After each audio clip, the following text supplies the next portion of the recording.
Bonjour à tous, donc aujourd'hui je vais vous faire une petite vidéo rapide pour vous montrer la Neo Geo Mini que je viens d'acheter en fait. Donc je vais vous faire un petit unboxing, on va regarder ensemble ce qu'il y a à l'intérieur. Alors c'est une console que j'attends depuis un petit moment déjà, depuis qu'elle a été annoncée, malgré tout ce que les mauvaises langues peuvent dire dessus. Donc c'est dans la vague des mini consoles rétro qui ressortent en ce moment. Donc il y avait Nintendo qui avait ressorti leur mini NES et leur mini Super Nintendo. La Mega Drive, ça fait un moment que AT Games sortent des versions plus ou moins minables de cette console, donc on attend toujours d'avoir une version correcte qui est censée sortir bientôt.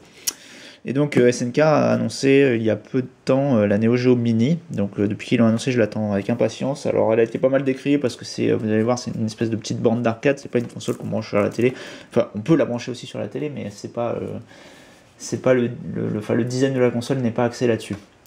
Donc moi je trouve ça plutôt pas mal parce que c'est vous allez voir, c'est un chouette petit objet qui est vraiment très sympathique à avoir chez soi. Alors après aussi on a pas mal gueulé au niveau du prix parce que bon je crois qu'elle est en prix officiel à 120 €, donc elle est pas vachement disponible partout. Là elle est sortie aujourd'hui en fait et je l'ai récupérée là tout à l'heure. J'ai payé la mienne 149 € parce que dans certaines boutiques spécialisées jeux vidéo, je pense qu'ils profitent un peu de la pénurie. Enfin, je sais même pas s'il va y avoir une pénurie ou pas, mais je l'ai trouvé nulle part ailleurs. Donc ils en avaient une là-bas, donc je l'ai prise. Je me suis dit bon, pour 20 €, j'ai vraiment envie de l'avoir depuis un moment, donc je l'ai prise. Donc les gens gueulent à propos du prix, sachant qu'il y a quand même 40 jeux Neo Geo préchargés à l'intérieur. Donc 40 jeux Neo Geo, je sais pas si ça vous dit quelque chose, mais c'est quand même un truc de dingue en fait, hein. Donc non, au niveau du prix, moi je trouve pas que ça soit particulièrement dingue. Il y a un écran, une manette, des boutons, enfin je veux dire c'est une vraie console. C'est peut-être même la meilleure console qui ait jamais existé, donc là je comprends pas en fait, hein. Les gens qui râlent pour le prix, bon, enfin si, je comprends très bien, c'est les gens qui en fait téléchargent les ROM illégalement sur internet et qui considèrent que ça ne vaut rien.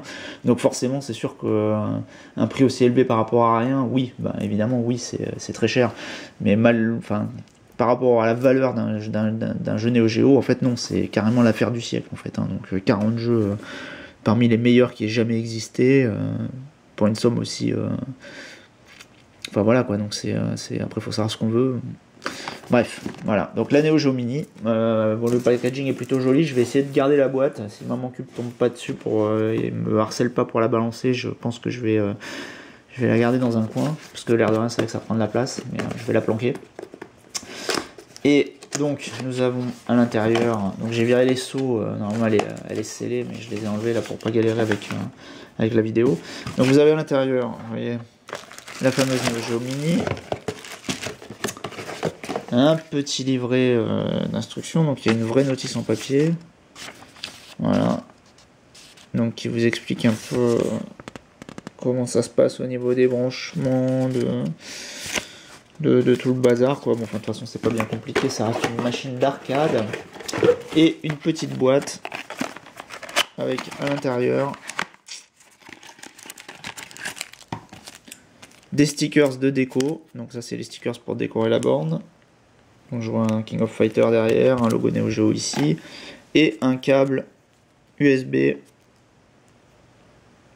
vers USB-C, voilà, comme celui de vos téléphones si vous avez des téléphones modernes. Et la console, donc comme vous pouvez le voir, il n'y a pas de matos qui est fourni pour la brancher sur la télé ou pour y jouer avec des manettes. Alors vous avez ici des ports manettes, donc port 1, port 2, donc on peut jouer avec deux manettes pour les jeux à deux joueurs. Vous avez derrière le bouton on-off, la sortie HDMI pour la brancher sur la télé, la sortie casque et l'entrée pour l'alimenter en électricité. Ensuite sur la console en elle-même on a un stick qui n'a pas de micro switch, donc c'est un peu le fonctionnement d'un stick analogique en fait au niveau de la sensation, il n'y a pas de tic tic tic tic. Voilà, donc ça c'est un peu, il y en a qui vont trouver ça déplorable, d'autres qui vont trouver ça pas mal. Bon, vu la taille du truc, ça reste un gadget, donc à mon avis on n'aura pas besoin d'avoir une précision incroyable pour jouer là-dessus, vu on va pas faire les parties de nos vies sur cette petite machine. Donc le stick là je trouve que c'est pas mal en fait, c'est plutôt un bon choix, surtout qu'en plus il est vraiment cool quoi, il est vraiment de bonne qualité. Donc les 4 boutons sont là, Start et Select. Vous avez, alors contrairement au stick de la Neo Geo où les 4 boutons sont alignés, vous avez les boutons les uns au-dessus des autres, ce qui d'après ce que j'ai vu dans certaines vidéos est plutôt pas mal, vu qu'ils sont plutôt bien configurés pour les jeux de baston par exemple, où on a les coups de pied en bas, les coups de poing en haut, enfin bon bref, ça je peux pas vous dire plus parce que je l'ai pas encore testé. Alors voilà, on va l'allumer.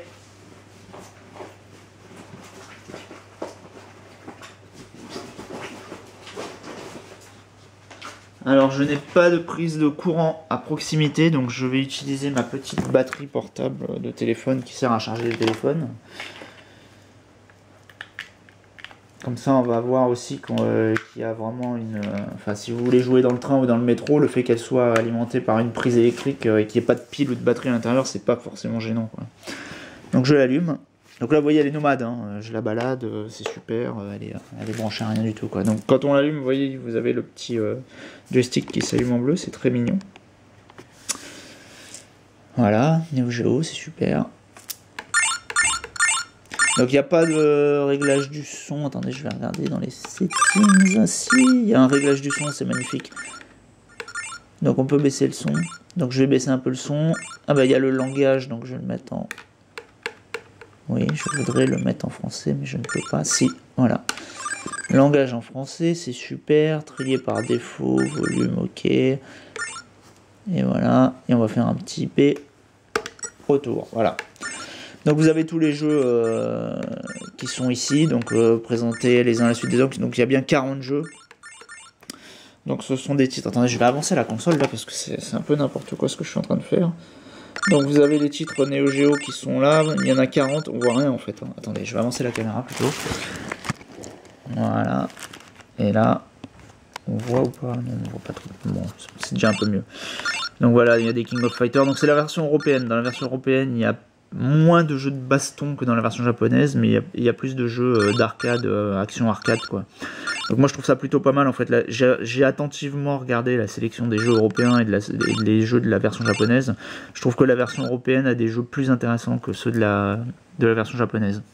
Parce que je suis pas non plus hyper branché jeu de baston, je préfère largement les jeux de up. D'ailleurs, hop, on va lancer Blazing Star. Voilà, donc voilà, Blazing Star, c'est magnifique. Donc il y a l'intro de la Neo Geo.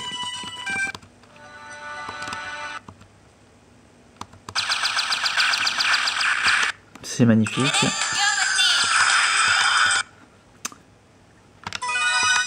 Bon, la qualité de l'écran est vraiment correcte, hein. Franchement il a une bonne luminosité, bon, ça doit pas leur coûter bien cher parce que la résolution n'est pas forcément très élevée, même pas élevée du tout, mais bon c'est la résolution visiblement de la Neo Geo d'époque, hein. Je ne vois pas de rescale ou quoi, c'est pas mal fait, hein. C'est très propre en fait. Vous en rendez peut-être pas compte directement avec la vidéo, mais ouais, le rendu est hyper propre. Je veux dire, on est au pixel perfect, donc c'est parfait. Je ne demande rien de plus. Toutes les conneries à la scanline et tout, franchement c'est pas mon truc. Moi je préfère quand l'image est propre en fait. Donc au niveau de la maniabilité, là, le stick c'est super, hein. Il répond vraiment bien. Les boutons c'est sympa aussi. Après la taille de l'écran, bon pour ce genre de jeu là, des shoot'em up où on a besoin vraiment de, voilà, il y a plein de boulettes qui arrivent. C'est pas forcément l'idéal, mais ça reste un gadget. Au niveau de la fluidité, c'est nickel. Le son il sort de la machine, c'est pas non plus la folie, mais ça va. Il y a une prise casque, hein, donc si vous voulez le stéréo, j'imagine que ça doit passer en stéréo.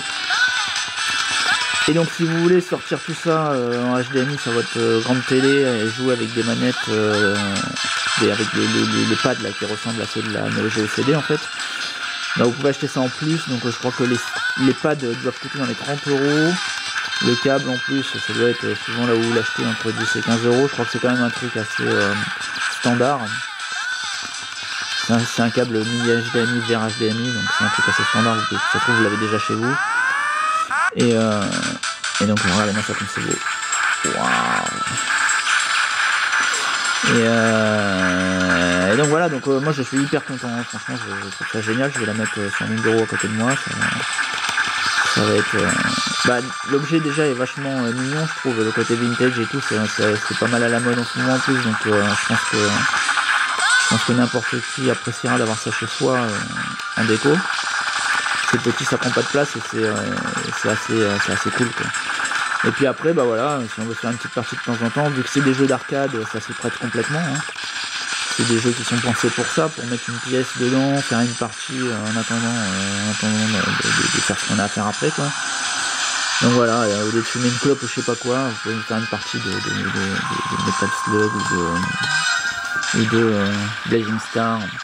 Attendez, je vais la rebooter pour voir. Je vais lancer quand même un Metal Slug pour montrer à quoi ça ressemble. Ouais, donc la console est sortie à l'occasion des 40 ans de SNK. Hein. Ben voilà, Metal Slug. Hein. On va faire le 3. Le 3 il est super. Donc il y a le 1, le 2, le X, le 3, le 4 et le 5. Donc il y a même le Metal Slug pourri fait par Playmore après qu'ils aient racheté SNK. Donc c'est super, il y a toute la collection des Metal Slug. Il n'en manque pas un. Et voilà, c'est magique. Voilà.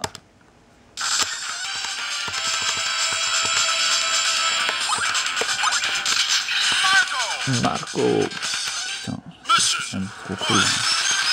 Alors des jeux de cette qualité quand même sur un truc comme ça, c'est quand même la folie. Ouais, c'est vraiment la folie. Ouais. Bon, c'est vraiment super chouette. Hein. Alors je sais pas s'il va y avoir des ruptures de stock ou quoi, comme pour la Super, enfin la NES Mini plutôt, parce que elle est sortie aujourd'hui, j'ai eu du mal à la trouver quand même. Hein. J'ai fait plusieurs boutiques et donc je l'ai acheté dans une boutique spécialisée jeux vidéo où c'était la dernière qui restait. Enfin la dernière, c'était même l'unique console qu'ils avaient reçue. Donc ils en ont reçu une.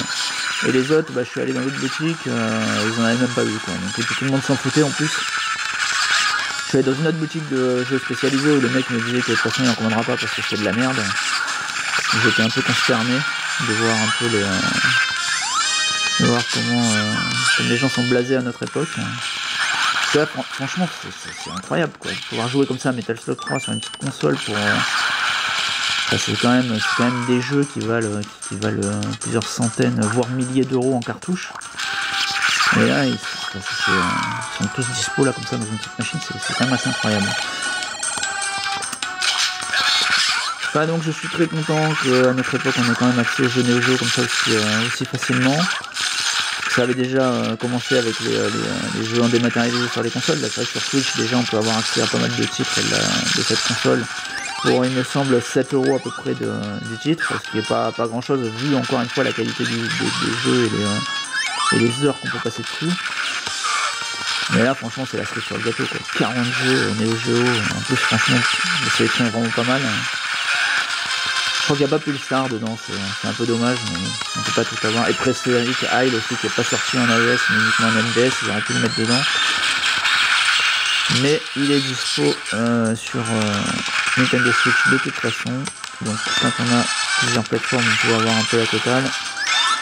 Voilà, donc c'est carrément merveilleux, je vous le conseille, moi je suis hyper content. Je pense que je vais pouvoir faire découvrir un peu aussi à mes filles tous ces titres magnifiques qui n'ont pas pris une ride par le biais de cette console. C'est la tête. Voilà, bon j'espère que ça vous a plu, que vous avez eu les renseignements que vous voulez, si vous voulez chercher. Et à bientôt. Allez, bye.